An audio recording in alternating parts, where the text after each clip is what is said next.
Imagine isto. Você está em um canto de um luxuoso salão de baile no Ritz-Carlton, observando seu pai brindar ao seu casamento com 450 convidados da elite. Você está usando o mesmo vestido preto que as funcionárias do buffet porque o crachá no seu peito não diz a filha. Diz a empregada doméstica. Ao se aproximar da mesa do buffet, seu próprio irmão bloqueia seu caminho e anuncia, em voz alta o suficiente para que 3 mesas ouçam, a comida é só para a família. Você iria embora em silêncio ou incendiaria tudo? Há 3 meses, aquela humilhação no casamento do meu pai se tornou o catalisador para a mais calculada derrubada corporativa da história de São Francisco. Enquanto me chamavam de a empregada, eu controlava secretamente 40% da empresa deles por meio de empresas de fachada. Enquanto me negavam um lugar à mesa da família, eu me preparava para ocupar os lugares deles na sala de reuniões. Meu nome é Victoria Sterling. Tenho 32 anos e está é a história de como ser chamada de a empregada doméstica me levou a algemar meu irmão e levar meu pai à falência. Se você está assistindo a isso, inscreva-se no canal e me diga de onde você está assistindo. Deixe-me descrever para você o Império Sterling. Sterling Industries, 280 milhões de dólares em ativos, 200 funcionários em 3 estados e uma reluzente torre de 45 andares no centro de São Francisco. Meu pai, Richard Sterling, construiu isso do nada, ou pelo menos é o que ele adora lembrar a todos sempre que tem oportunidade. Concluí meu MBA em Harvard com distinção em 2016. Em vez de seguir os passos de Alexander nos negócios da família, fundei a Nexus Advisory. Em 2023, estávamos cuidando da reestruturação corporativa de empresas de tecnologia de médio porte, gerando 45 milhões de dólares em receita anual. Nada mal para o que meu pai chamava de um pequeno hobby da vitória. O primeiro sinal concreto surgiu no jantar de ação de graças de 2023. 23 membros da família se reuniram em volta da mesa de mogno na mansão de meu pai em Nob Hill.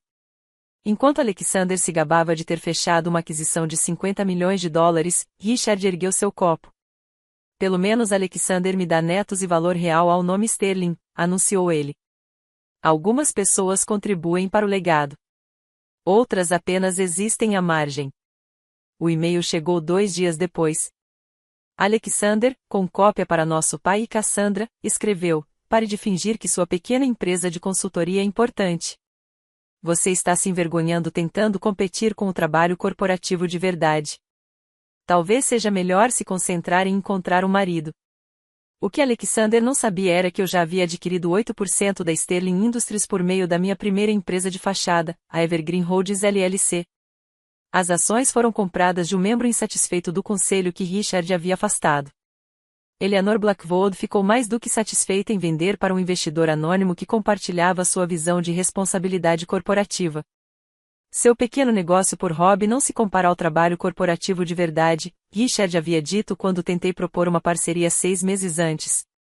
Ele chegou a rir, jogando minha apresentação na lixeira sem nem abri-la. Essa apresentação projetou como a Nexus Advisory poderia economizar 30 milhões de dólares para a Sterling Industries por meio de uma reestruturação. Mas por que ele daria ouvidos à sua filha, que era uma decepção? O segundo golpe veio em janeiro de 2024, completamente por acidente. Passei na Sterling Industries para entregar um presente de aniversário para a secretária do meu pai, Margaret. Ela sempre foi gentil comigo, apesar de tudo. Enquanto aguardava na sala de conferências da diretoria, notei uma pasta com a inscrição Sterling Estate Planning, confidencial sobre a mesa. Eu não deveria ter olhado, mas olhei. O Novo Testamento, datado de 15 de janeiro de 2024, era cristalino. Alexander herdaria 100% das ações da Sterling Industries, todos os imóveis e o fundo fiduciário da família, avaliado em 180 milhões de dólares. Cassandra, esposa do meu pai há apenas 18 meses, receberia 30 milhões de dólares em dinheiro, o vinhedo de Napa e a casa de férias em Tahoe. Até mesmo a ex-esposa de Alexander foi mencionada, um fundo fiduciário de educação de 2 milhões de dólares para os filhos deles. Meu nome apareceu exatamente uma vez, na seção intitulada Cláusula de Deserdação. Victoria Ann Sterling não receberá nenhuma parte da herança, pois optou por seguir interesses contrários aos valores da família e não contribuiu de forma significativa para o legado Sterling. Não contribuiu de forma significativa. As palavras ficaram embaçadas enquanto minhas mãos tremiam. 8 anos construindo minha própria empresa, 12 grandes clientes salvos da falência, 200 funcionários que dependiam de mim, nada disso foi significativo o suficiente para Richard Sterling. Fotografei cuidadosamente cada página antes de colocar a pasta de volta exatamente como a encontrei. Naquela noite, eu estava sentada no meu apartamento em Pacific Heights, olhando para aquelas fotos no meu laptop. A maioria das pessoas teria chorado, talvez confrontado o pai, exigido respostas. Em vez disso, abri outra aba do navegador e entrei na minha 7ª conta de empresa de fachada. Se eu não tivesse parentesco suficiente para herdar, simplesmente compraria o que nunca me seria dado. O preço de mercado das ações da Sterling Industries nunca pareceu tão razoável. Em fevereiro de 2024, a situação já estava extremamente clara. A Sterling Industries estava orquestrando uma fusão gigantesca com a Pinnacle Corp, um negócio de $500 milhões que remodelaria todo o setor de logística da costa oeste. O anúncio estava agendado para o dia 18 de março, durante a Assembleia Anual de Acionistas. Alexander se tornaria CEO da entidade resultante da fusão, comandando uma empresa avaliada em quase $1 bilhão. Mas eis o que me manteve acordado à noite. Minha empresa, a Nexus Advisory, tinha 200 funcionários que dependiam do próximo salário. 3 dos nossos maiores clientes, empresas com um valor combinado de $300 milhões, tinham ligações com a Sterling Industries. Uma palavra de Richard ou Alexander, e esses contratos evaporariam. Eles já haviam provado que podiam ser vingativos.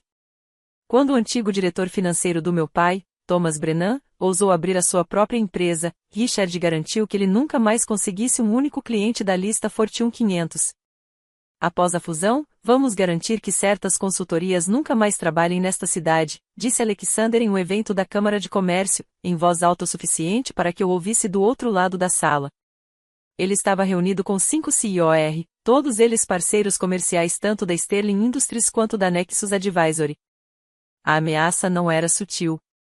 Então, em 28 de fevereiro, às 23h47, meu telefone vibrou com um e-mail criptografado de Marcus Coleman. Assunto: urgente, que estão destruindo provas. Vitória, eles sabem que tenho documentado as transações da Meridian Holdings. Alexander ordenou a destruição de todos os registros físicos até 10 de março. Os registros digitais estão sendo atualizados para remover quaisquer vestígios. Se você quer provas do desfalque, temos menos de 10 dias. Os $15 milhões que eles roubaram das pensões dos funcionários, tudo vai desaparecer dos livros contábeis. Eu escondi cópias, mas se descobrirem que sou a denunciante antes do dia 18, estou acabada. Eles já ameaçaram a bolsa de estudos da minha filha em Stanford. Por favor, me diga que você tem um plano. Um plano? Olhei para minha parede de post-its que mapeavam a estrutura corporativa da Sterling Industries, os registros de propriedade e os estatutos de votação. Sim, eu tinha um plano, mas se falhasse, custaria tudo a mim. Em São Francisco, março significava 3 coisas para a família Sterling: o casamento do meu pai com Cassandra no dia 15, a Assembleia de Acionistas no dia 18 e exatamente 72 horas entre esses 2 eventos para executar o impossível. O convite de casamento chegou em janeiro, impresso em papel que provavelmente custava mais do que o aluguel mensal da maioria das pessoas. O Sr. Richard Sterling e a Sra. Cassandra Morgan solicitam a sua presença. A data me encarava, sábado, 15 de março de 2024, 16 horas, The Ritz-Carlton, São Francisco. 450 convidados, traje a rigor obrigatório. O aviso da Assembleia de Acionistas foi feito pelos canais oficiais, segunda-feira, 18 de março de 2024, às 9 horas, na Sterling Tower, sala de reuniões do 45º andar. Pauta: aprovação da fusão com a Pinnacle Corp. A votação que consolidaria a ascensão de Alexandre ao poder supremo. 72 horas. Isso era tudo que eu teria entre ver minha família me humilhar publicamente e minha chance de revelar a verdade. 72 horas para coordenar com os advogados, reunir provas, garantir a proteção das testemunhas e assegurar a presença da SEC. A maioria das aquisições OX exigia meses de planejamento. Eu teria um fim de semana livre. Meu telefone vibrou, uma mensagem criptografada de Eleanor Blackwood. A votação de 18 de março vai mudar tudo. Estejam preparados. Convenci outros 4 membros do conselho a comparecerem pessoalmente. Eles esperam uma apresentação impactante do Alexander. Não fazem ideia do que realmente está por vir. PS, ouvi falar dos preparativos para o casamento. Mantenham-se firmes. Preparativos para o casamento. Abri o e-mail da organizadora de casamentos da Cassandra. Você estará na fila de cumprimentos como coordenadora da equipe doméstica. Por favor, use um vestido preto simples. Nada que possa desviar a atenção da festa de casamento. 3 dias para ir de coordenadora de funcionários domésticos à pessoa que derrubaria um império. O cronograma foi insano. Mas, por outro lado, eles passaram anos me fazendo sentir louca por acreditar que eu tinha valor. Chegou a hora de provar que eles estão errados. A prova do vestido na Neiman Marcus deveria ter sido simples, 10 de março, 5 dias antes do casamento. Cassandra insistiu que todos os participantes do casamento comparecessem, embora meu papel ainda estivesse misteriosamente indefinido. Não precisamos de você nas fotos, anunciou Cassandra assim que entrei, em voz alta o suficiente para que as outras madrinhas ouvissem. Você vai cuidar do guarda-volumes, muito mais adequado às suas habilidades. Alexander estava esparramado numa poltrona de veludo, mexendo no celular. Vista algo simples, disse-lhe sem levantar os olhos, como os funcionários usariam. Nada de grife. De qualquer forma, ficaria com uma aparência desesperada em você. A loja ficou em silêncio. 6 damas de honra, todas colegas de fraternidade de Cassandra, tentaram não encarar. O sorriso da vendedora congelou. Claro, respondi calmamente. Entendo perfeitamente o meu lugar. Será mesmo? Richard saiu da área de provas masculinas, seu novo smoking impecável. Por que você continua aparecendo em eventos familiares agindo como se pertencesse à mesa principal? Não nos envergonhe com a sua presença, Vitória. Se misture à multidão, onde você se sente confortável. Saiba qual é o seu lugar, Vitória, acrescentou Cassandra, admirando seu vestido Vera Wang de $30 mil no espelho. Você tem sorte até mesmo de ter sido convidada. Mantive contato visual com meu pai. Você tem toda a razão. Eu deveria saber qual é o meu lugar. Fiz uma pausa, deixando-os pensar que tinham vencido. Vou garantir que estarei exatamente onde preciso estar. Ao sair da boutique, meu telefone vibrou, uma notificação de entrega da FedEx, pacote da SEC entregue em seu escritório. Assinatura confirmada. A Comissão de Valores Mobiliários, SEC, recebeu minha denúncia formal de irregularidades. Eles participarão da Assembleia de Acionistas como observadores. Alexander e Richard estavam tão ocupados me colocando no meu lugar que não perceberam que eu estava prestes a virar o tabuleiro inteiro. No dia 12 de março, 3 dias antes do casamento, meu apartamento em Pacific Heights havia se transformado em uma sala de guerra. 7 telas de laptops exibiam as estruturas corporativas das minhas empresas de fachada, Evergreen Holdings, Cascade Ventures, Marina Bay Investments, Golden Gate Capital, Presidio Partners, Sunset Holdings e Bridge Trust. Juntos, eles controlavam 40% da Sterling Industries. As votações na reunião da família Sterling estão prestes a ficar muito interessantes, disse minha advogada, Jennifer Walsh, enquanto examinava os certificados de ações. Vocês gastaram 5 anos e $47 milhões adquirindo essas posições. Eles nunca imaginaram que isso aconteceria, porque vocês compraram de funcionários descontentes, ex-membros do conselho e ex-amantes de Richard, pessoas que ele havia prejudicado e que ficaram felizes em vender para compradores anônimos. A peça central de nossas evidências estava em uma pasta trancada, um pendrive de marcos como contendo 3 anos de contabilidade forense. $15 milhões foram desviados dos fundos de pensão dos funcionários por meio da Meridian Holdings, uma empresa de fachada que Alexander acreditava ser impossível de rastrear, transferências bancárias, cheques cancelados e até gravações de conversas telefônicas em que Alexander se gabava para seus amigos do golfe sobre sua contabilidade criativa. A equipe forense da Deloitte verificou tudo, confirmou Jennifer. 3 auditores independentes, todos dispostos a depor. As evidências são irrefutáveis. Recuperei a troca de e-mails com Eleanor Blackwood, que datava de 2019. Ela havia sido minha mentora silenciosa, orientando minhas compras de ações e garantindo que eu permanecesse discreto até o momento perfeito. Esperei 5 anos por alguém corajoso o suficiente para expô-los, dizia sua última mensagem. Seu pai destruiu a empresa do meu marido em 2018. Ver seu império desmoronar por dentro será uma justiça poética. Meu telefone tocou, era Marcus Coleman, em pânico. Alexander está fazendo perguntas sobre quem tem comprado ações. Ele sabe que algo está errado, mas não consegue descobrir o que. Ele contratou investigadores. Deixe-o investigar, respondi, encarando meu reflexo na janela. 5 anos de planejamento, 47 milhões de dólares investidos, carreiras e vidas em jogo. Em 6 dias, nenhuma das perguntas dele importará. Se você já se sentiu subestimado, pela sua própria família, inscreva-se agora mesmo no canal. Preciso saber, você teria desistido ou reagido? Deixe sua resposta nos comentários. Agora, deixe-me contar sobre o dia do casamento que mudou tudo.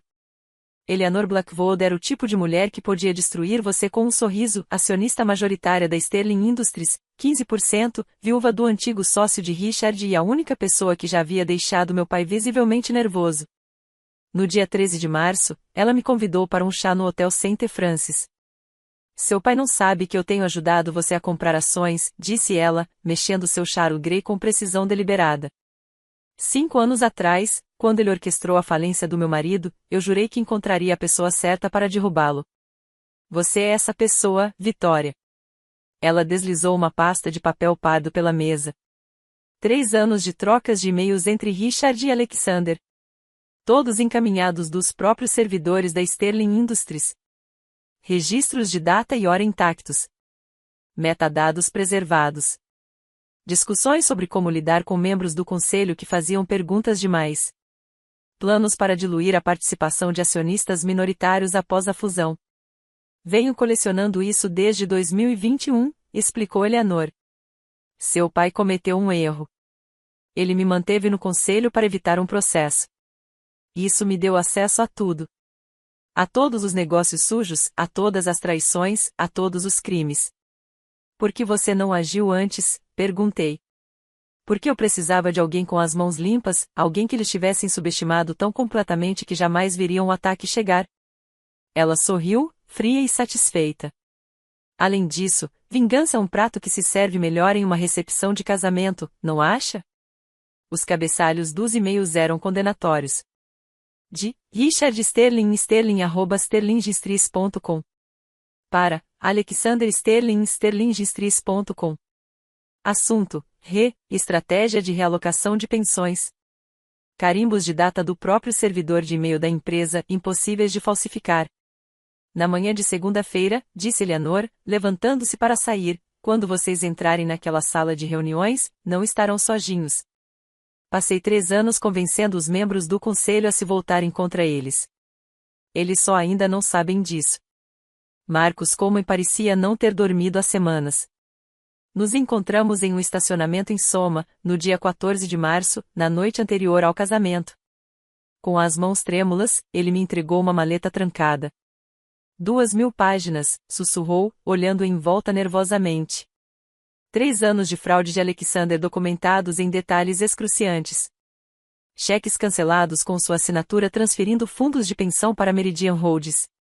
Transferências eletrônicas totalizando 15 milhões de dólares. Até gravações de câmeras de segurança mostrando-o acessando as contas de pensão fora do horário de expediente. Abri a pasta. As provas eram esmagadoras. Cada documento havia sido autenticado em cartório e tinha backup em 5 locais diferentes, incluindo 2 cofres de segurança e 3 servidores na nuvem. A joia da coroa, uma gravação de uma chamada do 1 de dezembro de 2023, na qual Alexander instruiu explicitamente seu gerente de banco pessoal a transferir o dinheiro da Previdência para Meridian antes da auditoria. Esses documentos foram autenticados e têm cópias em 5 locais diferentes, confirmou Marcus. Meu advogado tem cópias. O FBI foi notificado, mas concordou em esperar até depois da reunião de segunda-feira para agir. Alexander ainda está investigando quem comprou as ações. Ele não faz ideia disso. Uma mensagem de texto nos interrompeu, vinda de Alexandre. Movimentação estranha no mercado de ações. Alguém anda acumulando. Descubra quem. Marcus empalideceu. Ele está ficando paranoico. Ontem, ele perguntou por que eu estava ficando até tarde tantas vezes em 2023. Depois de segunda-feira, a paranoia dele não vai importar, assegurei-lhe. A bolsa de estudos da sua filha em Stanford? Eleanor Blackwood garantiu pessoalmente. Bolsa integral, não importa o que aconteça comigo. Ele esboçou um sorriso fraco. Sabe qual é a ironia? Alexander me ensinou tudo sobre contabilidade forense. Ele criou seu próprio destruidor. Tranquei a maleta. 15 milhões de dólares roubados das aposentadorias de funcionários dedicados. Na manhã de segunda-feira, Alexander descobriria que cada transação havia sido meticulosamente documentada pela mesma pessoa que ele havia treinado para escondê-las. Esses documentos serão projetados em uma tela de 100 polegadas em frente a toda a diretoria, prometia Marcos. Suas vítimas terão justiça. 15 de março de 2024. O Ritz-Carlton São Francisco brilhava sob o sol perfeito da primavera. 450 convidados em trajes de grife circulavam pelo saguão. CIOR, senadores, juízes federais, toda a elite da costa oeste reunida para celebrar a segunda chance de Richard Sterling para a felicidade.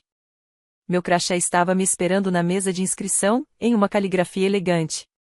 Vitória, governanta. Não Vitória Sterling.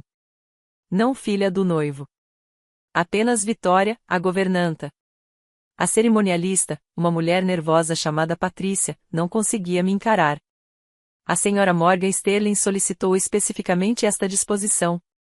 Você deve ficar perto da entrada principal durante a cerimônia.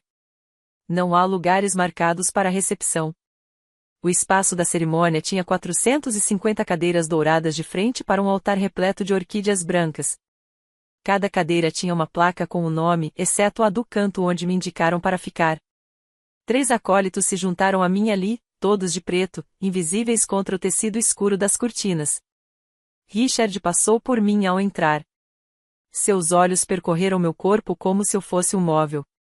Cassandra seguiu em frente com seu vestido de 30 mil dólares, parando apenas o suficiente para sussurrar para sua dama de honra: os funcionários devem permanecer na área de serviço.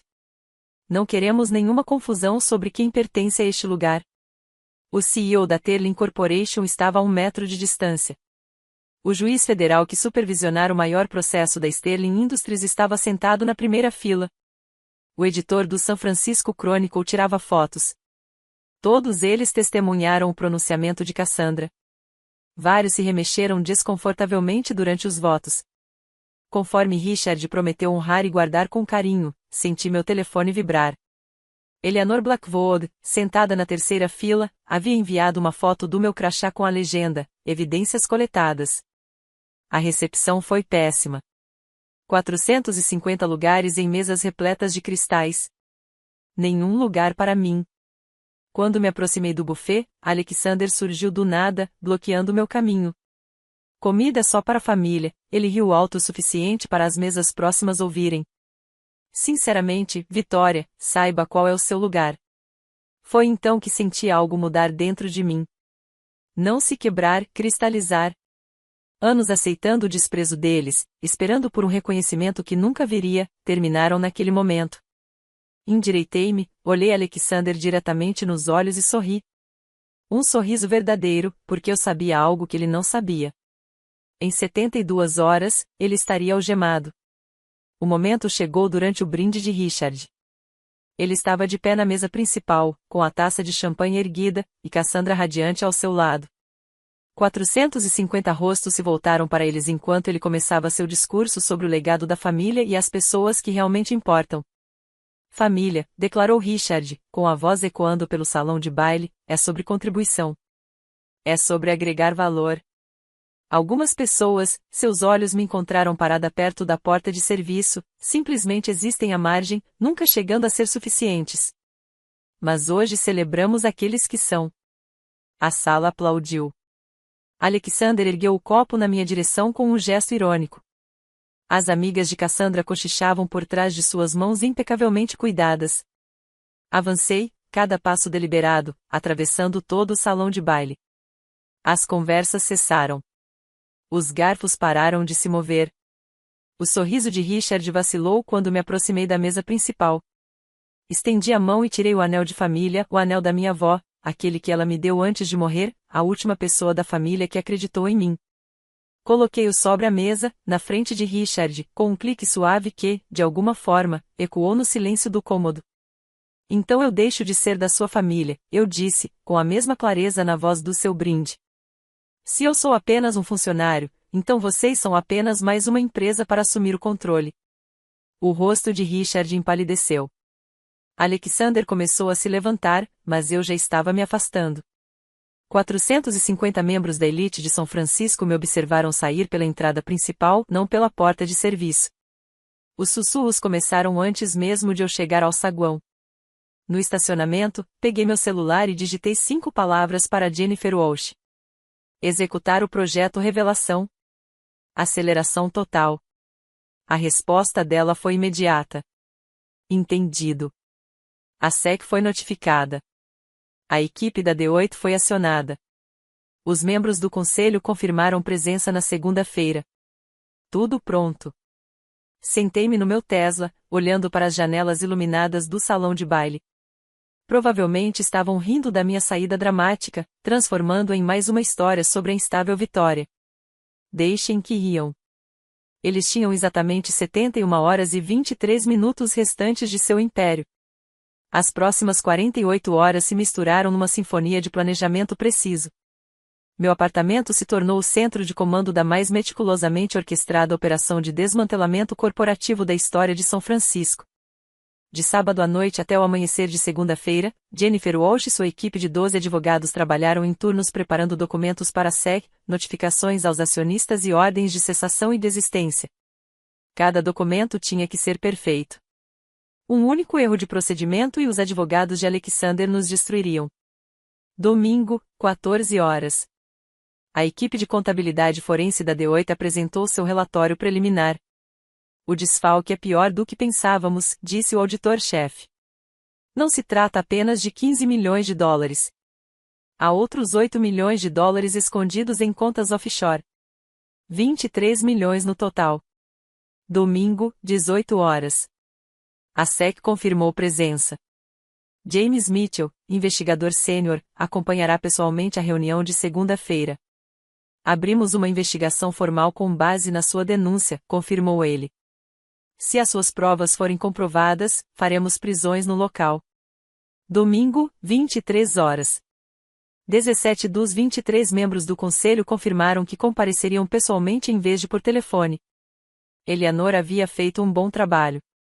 Eles sentiam cheiro de sangue na água. Segunda-feira, 3 horas da manhã. Não consegui dormir. Fiquei parada na janela, observando as luzes da cidade, segurando o pendrive que destruiria Alexander. 6 meses atrás, eu comecei a planejar este momento. Mas, na verdade, eles vinham planejando isso para mim há anos. Cada comentário desdenhoso, cada humilhação pública, cada lembrete de que eu não era boa o suficiente.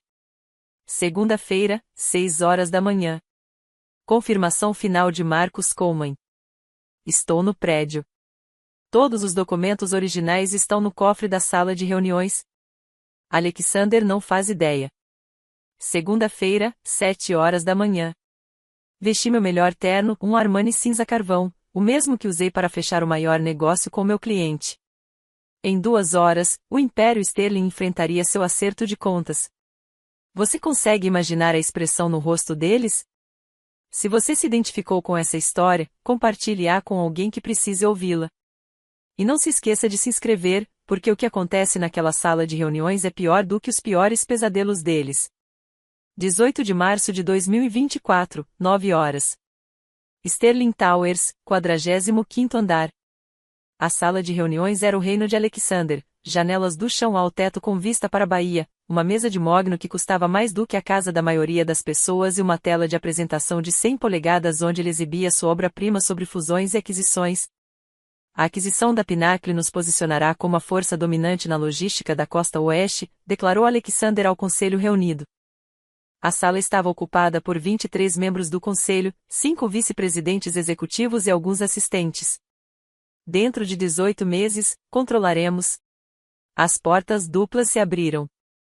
Entrei, ladeado por 5 advogados da Walsh Associates, cada um carregando pastas que poderiam muito bem ser armas carregadas. O silêncio tomou conta da sala. O apontador laser de Alexander caiu de sua mão, fazendo um barulho seco no chão de mármore. Que diabos você está fazendo aqui? Richard se levantou, com o rosto já corado. Esta é uma sessão fechada. Segurança. Estou aqui como representante designado de 40% dos acionistas da Sterling Industries, anunciei. Jennifer Walsh apresentou a documentação. De acordo com a seção 7.3 dos estatutos da sua empresa, qualquer grupo de acionistas que controle mais de 25% das ações pode exigir atenção imediata do conselho. A tela de 100 polegadas atrás de Alexander mudou. Minha equipe jurídica havia assumido o controle do sistema de apresentação. De repente, a estrutura de propriedade da Sterling Industries preencheu a tela. 7 empresas de fachada, todas com um único nome, Victoria Sterling. Isso é impossível, gaguejou Alexander. Você não tem a Evergreen Holdings, 8%. A Cascade Ventures, 7%. A Marina Bay Investments, 6%. Devo continuar? Movi-me para o centro da sala, meus calcanhares clicando contra o mármore com precisão metronômica. 40% da propriedade total, acumulada ao longo de 5 anos por acionistas que estavam cansados da má gestão da família Sterling. Eleanor Blackwood levantou-se lentamente, com um sorriso satisfeito nos lábios. Proponho que se suspenda a discussão sobre a fusão e que se aborde esta nova preocupação das partes interessadas. Concordo plenamente, disse Thomas Whitman.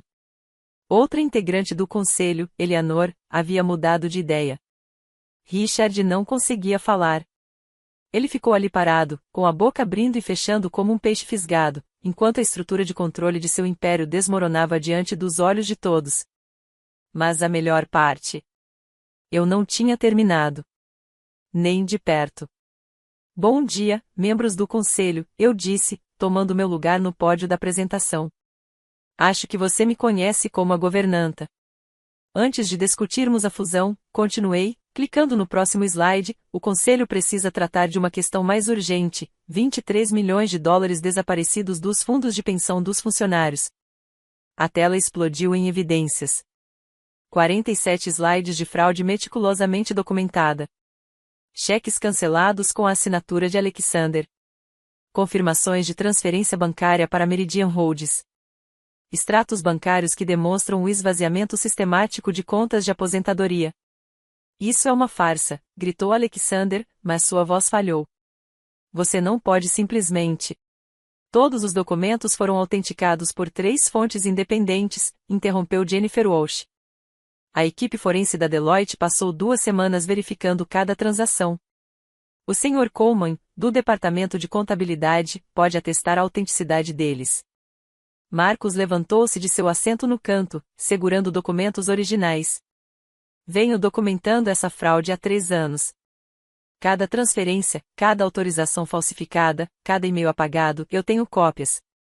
A sala explodiu em alvoroço. Os membros do conselho gritaram perguntas. Richard bateu com o punho na mesa. Mas continuei clicando nos slides, cada um mais condenatório que o anterior. Slide 23, um e-mail de Alexander para seu gerente de banco pessoal. Assunto do e-mail, reajuste de pensão concluído. Slide 31, imagens de segurança de Alexander acessando o sistema de pensões às 2 horas da manhã, fora dos procedimentos normais. Slide 39, a prova irrefutável, uma chamada de Zoom gravada onde Alexander discutiu explicitamente o ocultamento dos fundos roubados. Esta é uma gravação legal, protestou Alexander. Você não pode usar. Na verdade, disse James Mitchell, levantando-se com seu crachá da SEC brilhando, nós podemos. Eu sou James Mitchell, da Comissão de Valores Mobiliários, Securities and Exchange Commission. Estamos investigando a Sterling Industries há 6 meses com base na denúncia feita pela senhorita Sterling. Essas provas foram encaminhadas aos procuradores federais. O rosto de Alexander empalideceu quando 2 agentes do FBI entraram na sala de reuniões. Eles estavam esperando no corredor. Cada documento foi autenticado por 3 fontes independentes, repeti, com a voz firme como granito. O roubo é inegável. As evidências são esmagadoras e as consequências são inevitáveis. Richard finalmente encontrou sua voz. Vitória, você não entende o que está fazendo. Você está destruindo sua própria família. Não, corrigiu. Estou protegendo 200 funcionários cujas aposentadorias você roubou. A família não faz o que você fez. Os agentes do FBI avançaram em direção a Alexander com eficiência comprovada. Alexander Sterling, você está preso por peculato, fraude eletrônica e violação das normas previdenciárias da ERISA. Pai. Alexander olhou desesperadamente para Richard. Faça alguma coisa. Mas Richard nem sequer conseguia ficar de pé. Ele se deixou cair na cadeira enquanto os agentes algemavam seu filho na frente de toda a diretoria. O clique metálico das algemas ecoou pela sala de reuniões silenciosa. Isso é uma loucura. Alexandre lutou contra os agentes. É uma armação. Ela está mentindo. James Mitchell, da SEC, pegou seu tablet. Senhor Sterling, temos sua confissão assinada da ligação gravada em dezembro. Você afirmou explicitamente, e cito, faça o dinheiro da pensão desaparecer na Meridian antes da auditoria. Você gostaria de ouvir a gravação? Na chamada de conferência telefônica, a voz de Cassandra crepitou. Richard, o que está acontecendo? As notícias dizem que Alexander foi preso. Eleanor Blackwood se levantou. Propõe uma votação imediata de desconfiança em Richard Sterling como CEO e presidente do conselho. Apoiado, foi a resposta de 4 membros do conselho simultaneamente. A votação foi rápida e brutal, 18 votos a favor da destituição, 3 contra e 2 abstenções. Richard Sterling, o homem que construiu um império, foi destituído do poder em menos de 60 segundos. Além disso, continuou Eleanor, indico Victoria Sterling para uma vaga independente no conselho, com efeito imediato. Desta vez, a votação foi de 18 a 5 a favor. As negociações nas bolsas de valores haviam sido interrompidas 20 minutos antes, quando a notícia da presença do FBI foi divulgada. As ações da Sterling Industries estavam em queda livre. A fusão com a Pinnacle estava morta. Tudo pelo que Richard e Alexander haviam trabalhado durante o último ano evaporou-se no espaço de uma única manhã. A moção para contratar a governanta foi aprovada, anunciou Eleanor com evidente satisfação. Reunião encerrada. Enquanto o FBI conduzia Alexander para fora, ele se virou uma última vez. Você nos destruiu, sua própria família. Não, respondi, juntando meus papéis com mãos firmes. Vocês se destruíram. Eu apenas me certifiquei de que todos pudessem ver. Richard permaneceu imóvel em sua cadeira enquanto os membros do conselho saíam, a maioria evitando contato visual com ele. Seu império, seu legado, sua reputação cuidadosamente construída, tudo estava em ruínas ao seu redor. A governanta tinha limpado a casa. O efeito dominó jurídico foi rápido e devastador. 3 horas após a prisão de Alexander, os procuradores federais divulgaram uma acusação com 47 crimes: fraude de valores mobiliários, peculato, lavagem de dinheiro, conspiração e violação das leis de proteção de pensões. Cada acusação acarretava penas potenciais de décadas de prisão. Alexander Sterling enfrenta uma pena mínima de 15 anos se for condenado por metade dessas acusações, anunciou o promotor principal em uma coletiva de imprensa improvisada em frente à Sterling Tower. Este é um dos maiores casos de fraude previdenciária da história da Califórnia. A Sterling Industries enfrentou seu próprio acerto de contas. A SEC impôs uma multa imediata de $75 milhões por falha na manutenção da supervisão adequada. O Departamento do Trabalho iniciou uma investigação separada. 3 ações coletivas foram impetradas antes do fechamento dos mercados, buscando indenizações superiores a $200 milhões. Mas eu não estava interessado em teatro de vingança. Naquela tarde, sentei-me com Jennifer Walsh e com o CEO interino da Sterling Industries para estruturar a solução. Cada centavo roubado do fundo de pensão será devolvido, declarei. Restituição integral, acrescida de juros, paga com as reservas da empresa e os bens bloqueados de Alexander. Isso dá quase 30 milhões, incluindo multas e juros, protestou o CEO interino. Então a Sterling Industries que se vire, respondi. Esses funcionários trabalharam a vida inteira por esse dinheiro. Richard, destituído de seus títulos, mas ainda acionista, teve que assistir ao congelamento de seus bens pessoais enquanto aguardava a investigação. A mansão em Nob Hill, o iate, a coleção de arte, tudo potencialmente sujeito a confisco caso ele seja considerado cúmplice. Às 17 horas, o fundo de pensões já havia recebido seu primeiro pagamento emergencial de restauração, no valor de 10 milhões de dólares. O valor restante seria pago em até 90 dias, sob a supervisão de fiscais federais. Justiça não é vingança, eu disse ao comitê de funcionários que estava reunido no saguão. É uma questão de responsabilidade. Suas aposentadorias estão seguras. Isso é tudo que realmente importava. Marcus Coleman me chamou de lado depois. Eles me ofereceram o cargo de diretor financeiro, disse ele, ainda parecendo atônito. O conselho quer alguém em quem possa confiar. Você mereceu, respondi. Você arriscou tudo para proteger esses funcionários. Ele assentiu com a cabeça e então perguntou baixinho, e você? Você poderia ser CEO. O conselho apoiaria isso. Não, respondi firmemente. Eu não quero o império deles.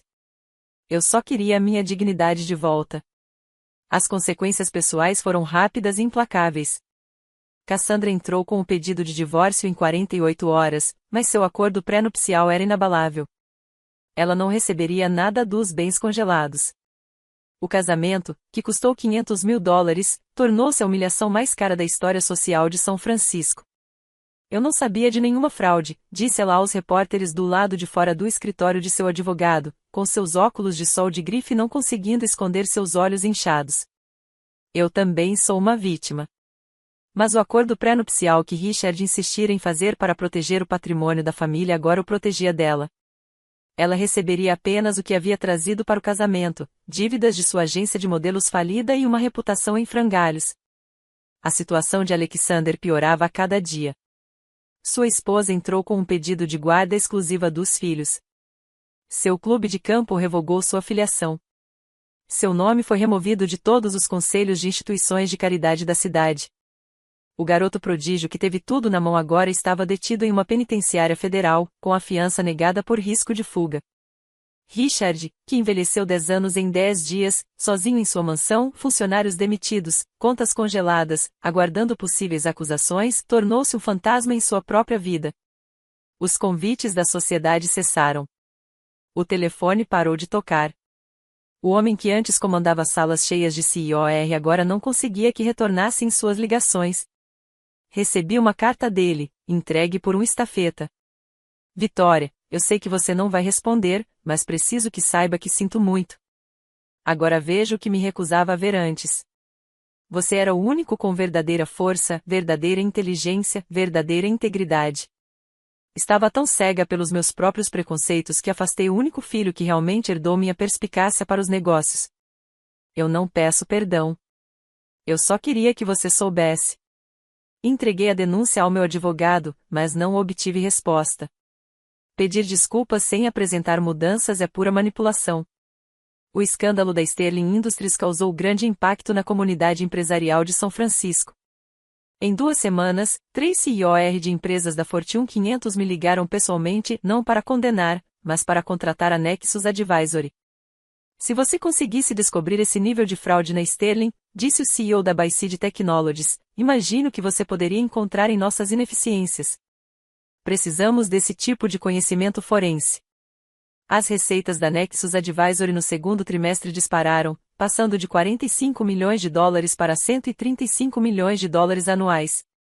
Contratamos 50 novos consultores para lidar com o grande número de clientes que desejavam auditorias de a nível Sterling. A mulher que eles desconsideraram por administrar o negócio apenas por hobby agora cobrava honorários mais altos do que a McKinsey. Os efeitos em cadeia continuaram. Outras 12 empresas anunciaram auditorias emergenciais em seus fundos de pensão. A SEC lançou a Operação Integridade, investigando os controles financeiros em 15 grandes empresas. Os conselhos de administração de empresas em todo o país demonstraram um interesse repentino e grande em suas medidas de proteção a denunciantes. A Harvard Business School entrou em contato, eles queriam transformar a ação contra a Sterling Industries em um estudo de caso sobre governança corporativa e ativismo de stakeholders. É o exemplo perfeito de como as partes interessadas negligenciadas podem recuperar o poder legalmente, explicou o reitor. Sua abordagem metódica ao longo de 5 anos é brilhante. Marcus Coleman transformou as operações financeiras da Sterling Industries. Sob sua liderança, o moral dos funcionários disparou. A empresa implementou os controles financeiros mais rigorosos do setor. Após a queda inicial, os preços das ações começaram a se recuperar à medida que os investidores reconheceram que a empresa finalmente estava sendo administrada de forma ética. Eleanor Blackwood me convidou para almoçar no Hotel St. Francis, o mesmo lugar onde ela me deu a prova crucial. Você fez algo notável, disse ela. Não foi só a prisão em si, qualquer pessoa com dinheiro poderia ter feito isso. Mas você conseguiu sem se tornar como eles. Você manteve sua integridade. O Wall Street Journal publicou uma matéria de capa. A governanta que limpou a casa, como a revolução dos pacientes de Victoria Sterling reformou o mundo corporativo americano. O artigo observou que meus métodos se tornaram um modelo para o ativismo corporativo ético. A integridade se tornou o nosso maior trunfo nos negócios, eu disse ao repórter. Acontece que isso vale mais do que qualquer herança. Os 450 convidados do casamento que testemunharam minha humilhação repentinamente desenvolveram amnésia coletiva sobre seu silêncio. Meu telefone vibrou com mensagens de pessoas que sempre souberam que eu era especial, que nunca concordaram com a forma como Richard me tratava e que queriam dizer algo, mas não disseram. Patrícia Vandervoort, que havia rido quando Cassandra me chamou de funcionária, enviou um arranjo de flores elaborado com um cartão. Sempre admirei sua força. Doei as flores para um centro de cuidados paliativos. O clube de campo que nunca me convidou para eventos de membros, de repente me ofereceu uma associação honorária. Seria uma honra para nós ter um líder empresarial tão proeminente, disseram eles, entusiasmados. Recusei. Mas a reação mais reveladora veio dos funcionários da Sterling Industries. Eles criaram uma placa que agora está pendurada no saguão. Victoria Sterling, a conselheira que salvou nosso futuro. Abaixo, 1.200 assinaturas de funcionários agradecidos cujas aposentadorias foram restabelecidas. Marcus Coleman instituiu o Dia da Integridade na Sterling Industries, um lembrete anual do que acontece quando a liderança se esquece de suas responsabilidades.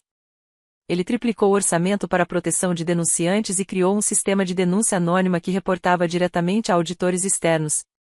O rótulo de governanta tornou-se um símbolo de coragem corporativa, disse uma funcionária à equipe de documentário que estava filmando a reportagem. Ela nos mostrou que títulos não determinam valor, ações sim. Até mesmo os antigos aliados de Alexandre se distanciaram dele. Seus amigos do golfe afirmaram que sempre suspeitaram que algo estava errado. Seus colegas da fraternidade removeram discretamente suas fotos da parede do sucesso. O San Francisco Chronicle publicou um editorial. Victoria Sterling não se limitou a expor a corrupção. Ela revelou nossa covardia coletiva. Quantos de nós testemunhamos injustiças no ambiente de trabalho e permanecemos em silêncio? Quantos de nós testemunhamos injustiças, mas escolhemos o conforto em vez da coragem? A resposta, aparentemente, era a maioria de nós. Mas agora, pelo menos, eles estavam pensando nisso. As tentativas de reconciliação surgiram em ondas, cada uma mais desesperada que a anterior. O e-mail de 5 páginas de Richard chegou primeiro, uma mistura confusa de autopiedade e súbita iluminação. Agora percebo que me senti ameaçado pela sua independência, escreveu ele. Você me lembrou sua mãe. Brilhante, autossuficiente, sem vontade de ser controlada. Depois que ela morreu, eu não conseguia suportar ver a força dela em você. Por favor, Victoria, deixe-me reparar o erro. Estou sozinha. Perdi tudo e finalmente entendi o que joguei fora. Encaminhei a mensagem ao meu advogado sem ler além do primeiro parágrafo. A carta de Alexander, enviada do Centro de Detenção Federal, era mais curta, mas não menos manipuladora. Irmã, nós duas sabemos que isso já foi longe demais. Se você se retratar do seu depoimento, dizendo que se enganou em alguns detalhes, eu poderia conseguir uma pena mínima, talvez até mesmo liberdade condicional. Somos família, Victoria. Família perdoa. Guardei essa como prova de uma mentalidade criminosa persistente e útil para a acusação. Cassandra experimentou o Instagram, acredite se quiser, mensagens diárias sobre o poder feminino e apoio mútuo em momentos difíceis. Ela até me marcou em uma publicação sobre mulheres no mundo dos negócios que se inspiram mutuamente. A mulher que literalmente me rotulou de governanta agora queria ser minha parceira de inspiração. O contato mais surpreendente veio por meio de carta registrada, uma carta da irmã da minha mãe, que mora em Boston e com quem eu não tinha notícias há 15 anos. Dentro havia uma fotografia que eu nunca tinha visto, minha mãe segurando-me ainda bebê, com um bilhete escrito à mão no verso: "Minha filha brilhante vai mudar o mundo." Abaixo da foto, minha tia havia escrito: "Sua mãe já previa isso. Antes de morrer, ela me disse que Richard tentaria diminuir você porque sua luz exporia a escuridão dele. Ela me fez prometer que enviaria isso quando você finalmente o enfrentasse. Ela ficaria tão orgulhosa." Guardei aquela carta. O restante foi para uma pasta etiquetada como nenhuma resposta necessária, que meu advogado manteve em sigilo. Pedir desculpas sem apresentar mudanças é pura manipulação, e eu não tinha mais interesse em ser manipulado. Estabelecer limites após uma vida inteira aceitando desrespeito exigiu precisão cirúrgica. Jennifer Walsh me ajudou a redigir os protocolos que regeriam qualquer contato futuro com a família Sterling. Toda a comunicação deve ser feita por meio de assessoria jurídica. Não haverá contato direto por telefone, e-mail, redes sociais ou pessoalmente. Qualquer tentativa de contato direto será considerada assédio e estará sujeita às medidas legais cabíveis. Bloqueei Richard, Alexander e Cassandra em todas as plataformas. Os números de telefone, endereços de e-mail e até mesmo os assistentes jurídicos dos advogados deles, tudo foi parar diretamente no escritório de Jennifer. O muro entre nós não foi construído por raiva, mas por autopreservação. A ordem de restrição contra Cassandra tornou-se necessária quando ela apareceu no meu prédio comercial 3 vezes em uma semana, dizendo em lágrimas à segurança que era minha madrasta e que estava com uma emergência familiar. As imagens das câmeras de segurança que registravam suas apresentações foram diretamente para o tribunal. A terapia me ajudou a processar o trauma que eu havia normalizado por anos. Você foi manipulado, a acreditar que não tinha valor algum, explicou o Dr. Martinez durante nossa terceira sessão. Estabelecer esses limites não é crueldade. É a forma mais básica de autocuidado. Estabeleci novas regras para minha vida. Não haverá encontros com ninguém que tenha testemunhado minha humilhação e permanecido em silêncio, a menos que seja estritamente por motivos profissionais. Nada de encontros informais para colocar a conversa em dia com pessoas que acobertaram o abuso. Não há obrigação de perdoar só porque a sociedade espera isso. Família não é DNA, eu disse ao Dr. Martinez. É respeito, lealdade e amor. Aprendi que a família escolhida, as pessoas que reconheceram meu valor quando eu não conseguia, importa mais do que os parentes de sangue que tentaram me destruir. Os limites se estendiam à minha empresa. A Nexus Advisor jamais trabalharia com a Sterling Industries enquanto qualquer membro da família Sterling permanecesse envolvido. Agora tínhamos padrões, e esses padrões incluíam não dar cobertura a abusadores, mesmo aqueles que se reformaram. Algumas pessoas me chamaram de fria. Outros disseram que eu era implacável. Mas, pela primeira vez na minha vida, eu me senti segura, protegida e valorizada. As fronteiras não eram muros que impediam a entrada de outros. Eram os alicerces que me mantinham estável. Em setembro de 2024, 6 meses após o golpe no Conselho de Administração, a avaliação da Nexus Advisor atingiu $500 milhões. Anunciamos nosso IPO com o Goldman Sachs como principal subscritor. O negócio de hobby que não tinha importância estava prestes a abrir o capital com uma avaliação que excedia o valor de mercado atual da Sterling Industries. Criei a Sterling Foundation, usando esse nome deliberadamente, com $50 milhões do meu próprio dinheiro. Sua missão: oferecer bolsas de estudo integrais para o MBA a mulheres que foram consideradas insuficientes. A primeira beneficiária foi a filha de Marcus Coleman, que quase perdeu sua vaga em Stanford devido às ameaças de Alexander. Meu noivado com David Shen aconteceu discretamente. Ele esteve presente em todos os momentos, nunca tentando me consertar ou me salvar, apenas ao meu lado enquanto eu me salvava. Ele não fez o pedido de casamento com alarde, mas com uma simples pergunta durante o café da manhã. Queremos construir algo bonito juntos? A resposta foi sim.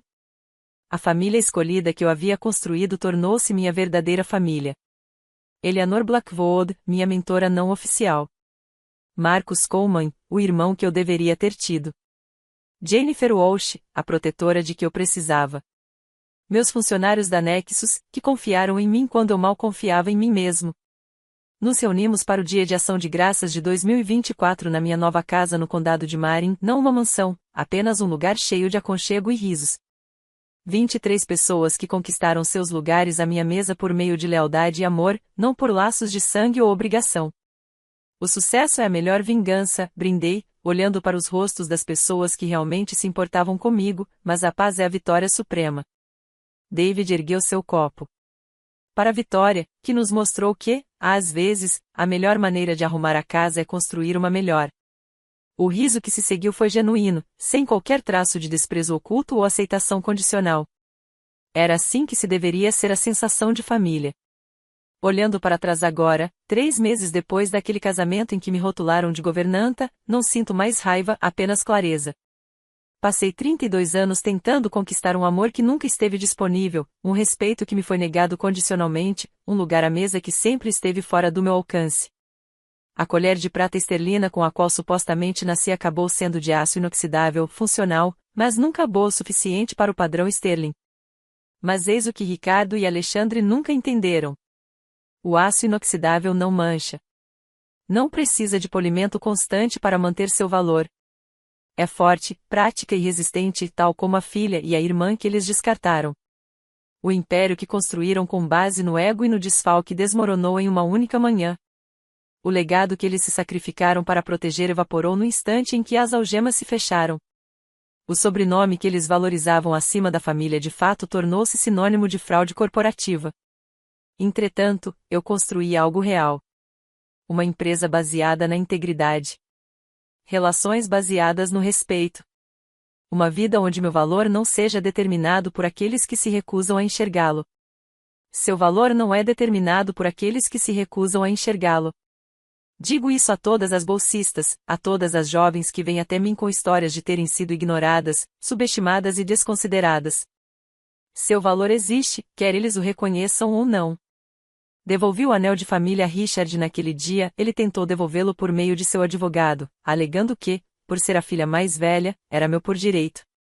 Mandei leiloá-lo para arrecadar fundos para a caridade. O evento arrecadou $30.000 para um abrigo para mulheres. Aquele anel pertencia à família Sterling há 4 gerações, mas foi preciso sair da família para finalmente fazer algum bem. Meu nome é Victoria Sterling. Eu sou a governanta que limpou a casa. E nunca me senti tão orgulhoso do meu nome, não por causa de quem me deu, mas pelo significado que lhe atribuí. Se a minha história te ajudou a perceber o teu próprio valor, por favor, subscreva e partilhe com alguém que precise de a ouvir. Que limites você precisa estabelecer com familiares tóxicos? Deixe sua opinião nos comentários. E lembre-se, você não precisa da permissão de ninguém para ter sucesso.